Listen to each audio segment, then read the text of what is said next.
My self doctor Sushma Jain, associate professor chemistry, government Dungar college Bikaner.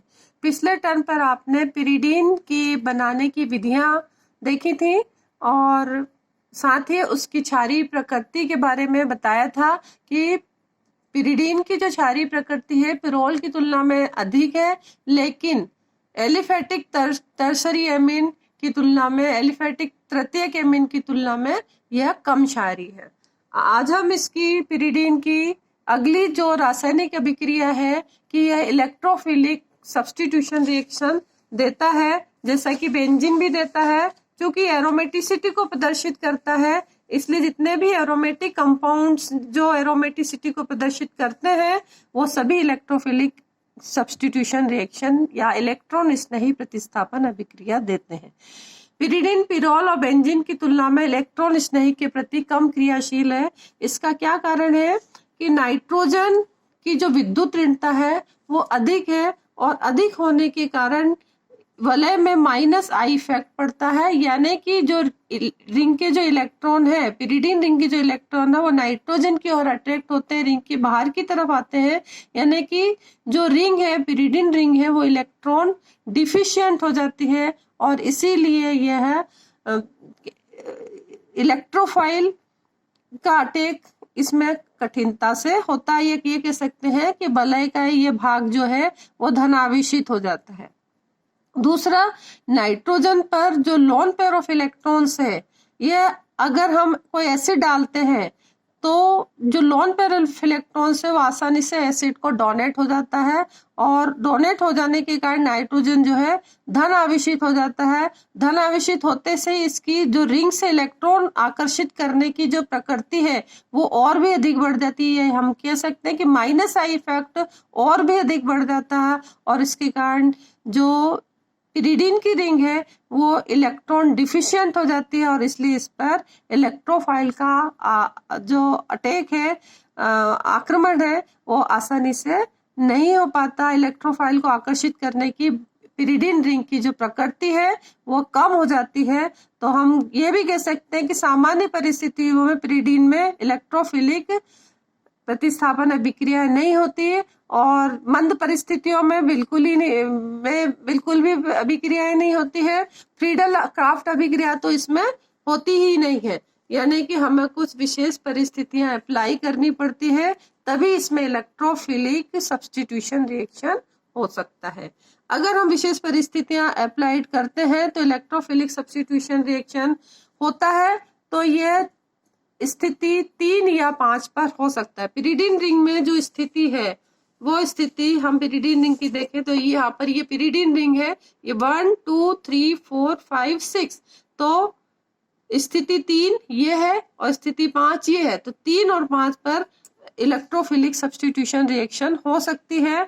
और स्थिति 3 या 5 पर ही क्यों होती है, 2 या 4 पर क्यों नहीं होती? क्योंकि स्थिति 3 और 5 पर ही जो माइनस आई इफेक्ट है वह कम होता है।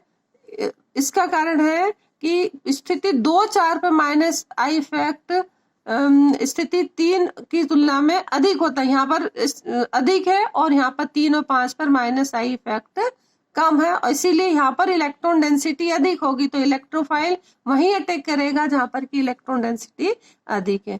दूसरा, जो स्थिति 3 या 5 पर इलेक्ट्रोफिलिक सब्स्टिट्यूशन होने का कारण ये है कि इस इलेक्ट्रोफाइल के सब्स्टिट्यूशन के द्वारा, इलेक्ट्रोफाइल के अटैक द्वारा जो इंटरमीडिएट आयन बनते हैं, वो आयन में जो मध्यवर्ती आयन बनते हैं उनका स्थायित्व 3 और 5 में स्थिति पर प्रतिस्थापन होने पर ही अधिक होता है। कैसे होता है, हम इसके रेजोनेटिंग स्ट्रक्चर्स के आधार पर बता सकते हैं कि जैसे मान लीजिए ये पिरिडीन है और इसमें ये इलेक्ट्रोफाइल इस पर अटैक कर रहा है। अगर मान लीजिए स्थिति 2 पर अटैक करता है, यानी कि इलेक्ट्रॉन डिस्प्लेसमेंट होगा, इधर से इधर नाइट्रोजन पर आएगा प्लस चार्ज, इस पर आएगा माइनस, माइनस पर इलेक्ट्रोफाइल आकर अटैक कर देगा और हमें इस तरह की स्ट्रक्चर्स प्राप्त हो जाएगी। नेक्स्ट स्ट्रक्चर में इसमें रेजोनेंस के द्वारा इलेक्ट्रॉन का डीलोकलाइजेशन होगा और रेजोनेटिंग स्ट्रक्चर्स बनेगी। किस तरह से होगा, यहाँ पर ये बॉन्ड के जो इलेक्ट्रॉन्स है, बॉन्डिंग इलेक्ट्रॉन्स, वो यहाँ पर आएंगे, इस पे प्लस आ गया, इस पे माइनस आ गया, माइनस और नाइट्रोजन पे प्लस है तो यहाँ पर एक बॉन्ड का फॉर्मेशन हो जाएगा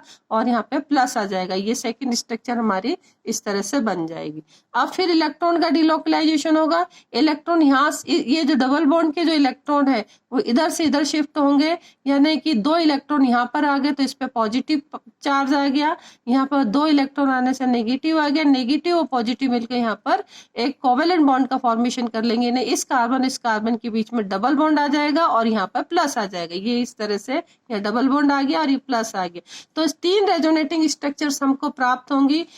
नेक्स्ट स्टेप में हाइड्रोजन एज ए प्रोटॉन के फॉर्म में बाहर निकलेगा और बॉन्डिंग के इलेक्ट्रॉन्स दे जाएगा इस कार्बन एटम को, जिसके कारण इस कार्बन के बीच में बॉन्ड का फॉर्मेशन हो जाएगा। हमें 2 स्थिति पर सब्स्टिट्यूटेड हमको कंपाउंड ये प्राप्त हो गया है। 2 स्थिति पर सब्स्टिट्यूटेड है। स्थिति 4 पर होगा तो क्या होगा, स्थिति 4 पर भी हम कर सकते हैं। ये इलेक्ट्रॉन डिस्प्लेसमेंट इधर से इधर हुआ, 4 स्थिति पर नेगेटिव आया, इस पे पॉजिटिव आ गया, ये 4 स्थिति पर इलेक्ट्रोफाइल ने आकर अटैक कर लिया और हमें इस तरह की स्ट्रक्चर मिल गई। यहाँ पे पॉजिटिव बन गया, ये पॉजिटिव बना है। अब इलेक्ट्रॉन डिस्प्लेसमेंट के द्वारा, इलेक्ट्रॉन डिलोकलाइजेशन के द्वारा यहाँ के जो डबल बॉन्ड के इलेक्ट्रॉन है वो इधर आएंगे और यहाँ पे माइनस हो जाएगा, यहाँ प्लस और माइनस मिलकर बॉन्ड फॉर्मेशन कर लेंगे और नाइट्रोजन पर पॉजिटिव चार्ज आ जाएगा। नेक्स्ट स्टेप में वापस फिर यहाँ ये जो बॉन्डिंग इलेक्ट्रॉन है वो इधर आएंगे तो यहाँ प्लस, यहाँ माइनस, माइनस और नाइट्रोजन का ये प्लस, ये मिलकर बॉन्ड फॉर्मेशन करेंगे, यहाँ पे पॉजिटिव आ गया, ये पॉजिटिव बन गया। नेक्स्ट स्टेप में हाइड्रोजन एज ए प्रोटॉन के रूप में बाहर निकल जाएगा, इलेक्ट्रॉन इस कार्बन एटम को दे जाएगा, यहाँ माइनस हो जाएगा, माइनस और प्लस मिलकर यहाँ पर एक बॉन्ड का फॉर्मेशन कर लेंगे और 4 सब्स्टिट्यूटेड पिरिडीन कंपाउंड हमको यहाँ पर प्राप्त हो जाएगा। स्थिति 3 पर अगर हम करते हैं तो स्थिति 3 के लिए इलेक्ट्रॉन डिस्प्लेसमेंट हमें इधर करना होगा और यहाँ पर जब इलेक्ट्रोफाइल अटैक करेगा तो इस पोजीशन पे करेगा और यहाँ पे प्लस क्रिएट हो गया, प्लस ये इलेक्ट्रोफाइल अटैक हो गया और हमें ये स्ट्रक्चर प्राप्त हो गई। नेक्स्ट स्टेप में इलेक्ट्रॉन डिलोकलाइजेशन होगा तो बॉन्डिंग के इलेक्ट्रॉन इधर से इधर शिफ्ट होंगे, यहाँ पे माइनस, यहाँ पे प्लस, माइनस और प्लस मिलकर बॉन्ड फॉर्मेशन कर लेंगे, यहाँ पे प्लस बन गया, ये प्लस बन गया, यहाँ पर ये बॉन्ड का फॉर्मेशन हो गया। नेक्स्ट स्टेप में ये जो इलेक्ट्रॉन है, बॉन्डिंग के जो इलेक्ट्रॉन है वो शिफ्ट होंगे इधर, तो इस नाइट्रोजन और इस कार्बन के बीच में बॉन्ड फॉर्मेशन हो जाएगा। इधर शिफ्ट होंगे का मतलब है ये इलेक्ट्रॉन यहाँ से यहाँ आएंगे तो ये यहाँ पे 2 इलेक्ट्रॉन हो गए, 2 इलेक्ट्रॉन मतलब माइनस हो गया, प्लस माइनस मिलके बॉन्ड फॉर्मेशन कर लेंगे और चूंकि इलेक्ट्रॉन यहाँ से आए थे यहाँ प्लस क्रिएट हो जाएगा, ये प्लस क्रिएट हो गया और इनके बीच में बॉन्ड बन गया, इनके बीच में ये बॉन्ड, तो 3 रेजोनेटिंग स्ट्रक्चर हमें प्राप्त हो गए यहाँ पर। अब यहाँ से हाइड्रोजन एज ए प्रोटॉन के रूप में बाहर निकलेगा, इलेक्ट्रॉन इस कार्बन एटम को दे जाएगा और यहाँ पे नेगेटिव चार्ज हो जाएगा, नेगेटिव पॉजिटिव बॉन्ड का फॉर्मेशन कर लेंगे तो हमें 3 सब्स्टिट्यूटेड कंपाउंड यहाँ पे प्राप्त हो गया पिरिडीन का।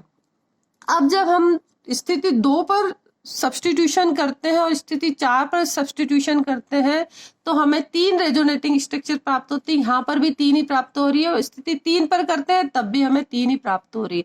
लेकिन अंतर क्या है कि जब हम स्थिति 2 और 4 पर करते हैं तो हमें एक रेजोनेटिंग स्ट्रक्चर ऐसी प्राप्त होती है जो कि अस्थायी संरचना है, ये अस्थायी है, यहाँ पर भी ये अस्थायी। क्यों अस्थायी है कि यहाँ पे इलेक्ट्रोनेगेटिव नाइट्रोजन पर पॉजिटिव चार्ज है, यहाँ पर भी इलेक्ट्रोनेगेटिव नाइट्रोजन पर पॉजिटिव चार्ज है, तो ये वाली जो स्ट्रक्चर है वो अस्थायी होती है। ऐसी संरचना जब हम स्थिति 3 पर सब्स्टिट्यूशन करते हैं तो इस तरह की कोई संरचना प्राप्त नहीं हो रही जिसमें कि नाइट्रोजन पर पॉजिटिव चार्ज हो।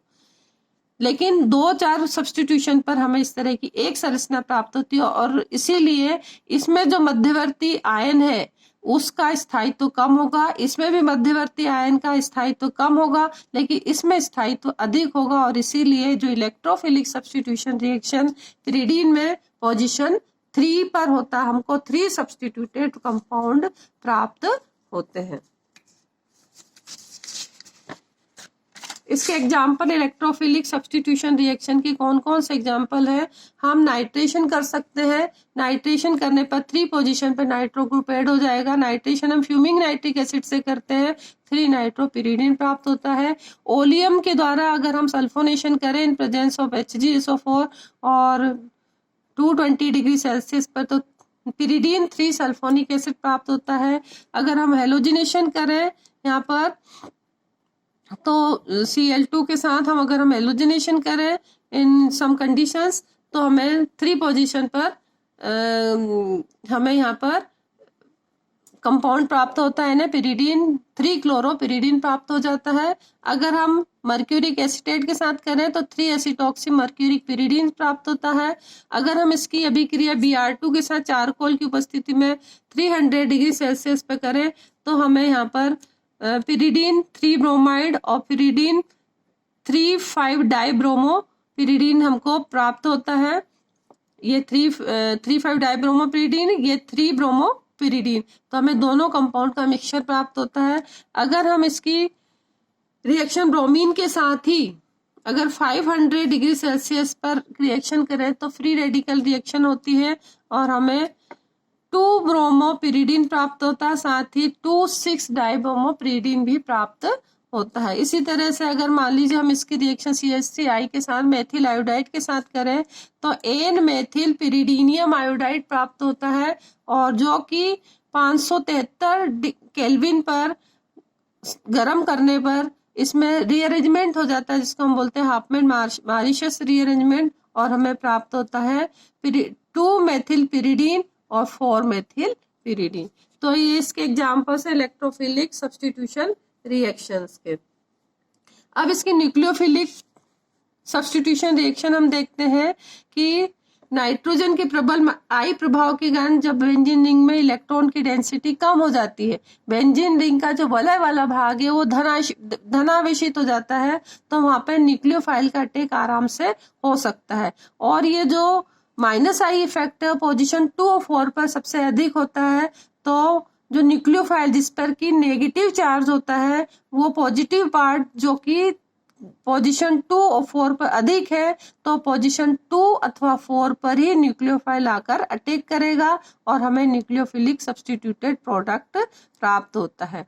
साथ ही 2 और 4 पोजीशन पर ही न्यूक्लियोफिलिक सब्स्टिट्यूशन रिएक्शन क्यों संपन्न होती है कि जब हम पोजीशन 2 अथवा 4 पर अटैक करते हैं और जो अटैक करने के बाद जो हमें स्ट्रक्चर्स प्राप्त होती हैं, जो रेजोनेटिंग स्ट्रक्चर्स प्राप्त होती है, मध्यवर्ती आयन संरचना प्राप्त होती है, उन संरचनाओं में एक संरचना ऐसी होती है जिसमें इलेक्ट्रोनेगेटिव नाइट्रोजन एटम पर ऋण चार्ज होता है, यानी कि नाइट्रोजन की प्रकृति ऋण आवेशित होती है, तो ऋण आवेशित नाइट्रोजन पर ऋण चार्ज अगर उपस्थित है तो वो ऋण चार्ज उसके ऋण विद्युतीय प्रकृति वाले पर अगर ऋण चार्ज उपस्थित होगा तो वो उसके स्थायित्व को बढ़ाता है। तो इसीलिए अगर ऋण विद्युतीय नाइट्रोजन पर ऋण आवेश उपस्थित है उसके स्थायित्व को बढ़ रहा है, कब? जबकि स्थिति 2 और 4 पर हम अटैक करते हैं तो उसमें एक ऐसी रेजोनेटिंग स्ट्रक्चर हमें प्राप्त होती है। देखते हैं किस तरह से प्राप्त होती है। लेकिन अगर हम मान लीजिए स्थिति 3 पर आक्रमण करते हैं नाभिक स्नेही का, तो मध्यवर्ती जो ऋणायन बनेगा उसमें ऐसी कोई भी अधिक स्थायी अनुनादी संरचना प्राप्त नहीं होती। इसलिए जो न्यूक्लियोफिलिक सब्स्टिट्यूशन रिएक्शन है वो पोजीशन 2 अथवा 4 पर होता है। देखिए किस तरह से यहाँ पर स्थिति 2 पर प्रतिस्थापन किया, स्थिति पर न्यूक्लियोफाइल पर ऋण चार्ज है तो ऋण चार्ज हमेशा प्लस चार्ज पे जाकर अटैक करेगा। ये इलेक्ट्रॉन डिस्प्लेसमेंट है, यहाँ प्लस बनेगा, ये माइनस बनेगा, ये माइनस बन गया, प्लस पे आकर न्यूक्लियोफाइल ने जोड़ गया, यहाँ पर ये जुड़ गया, यहाँ पे हाइड्रोजन इसमें ऑलरेडी पहले से प्रेजेंट था। अब ये जो हमारी स्ट्रक्चर बनी मध्यवर्ती आयन जो बना है हमारा, इसमें इलेक्ट्रॉन का डीलोकेलाइजेशन होगा।